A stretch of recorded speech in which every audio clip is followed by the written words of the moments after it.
Bagong cryptic post ni Annabel Rama tungkol sa Devil Woman, pinatutungkulan nga ba si Sara Labati?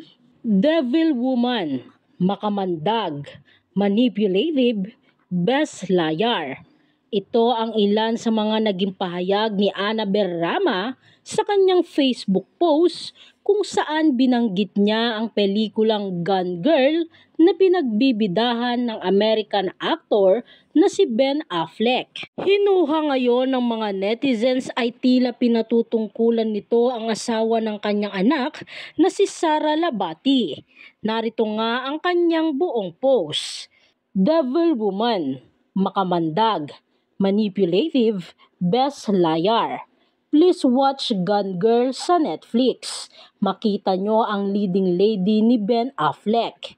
I watched it 3 times. Hulaan nyo kung sino ang tinutukoy kong babae na Devil Woman. Saad ni Annabel sa kanyang Facebook post. Narito naman ang samot-saring komento mula sa mga netizens. Una sa lahat, si Ben Affleck yung nambabae kaya deserve niya yung ginawa sa kanya.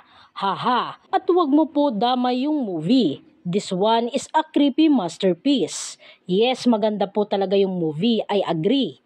Revenge film po yan. Ama ka na po. Hay Diyos ko, awatin yung mga nagbabangayang to. Parang di nag-celebrate ng sabay nung mga nakaraang Pasko ah. Sige, pahiya mo pa yung ina ng mga apo mo. Grabe, no wonder naghiwalay yung mag-asawa kasi may mga biyanan din talaga na pakialamera. Kawawa yung mga bata kung nasa pamilya ng ama nila. I'm sure mabe-brainwash yan. Bunganga pa lang ng lola nila. Matatandaan, agaw pansin ngayon ang recent Instagram post ng Swiss dad ni Sara Labati na si Abdel Labati.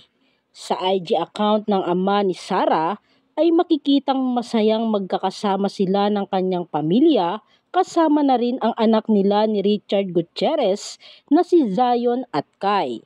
Ngunit tila may napansin ang mga mapanuring netizens, lalong-lalo na ang mga marites, sa caption ng post ng ama ni Sara Labati na tila patama umano sa ina ni Richard na si Annabel Rama.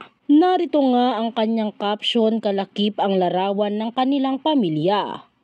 Enjoying every moment with family. The convoy keeps going and don't mind dogs barking. Caption dito.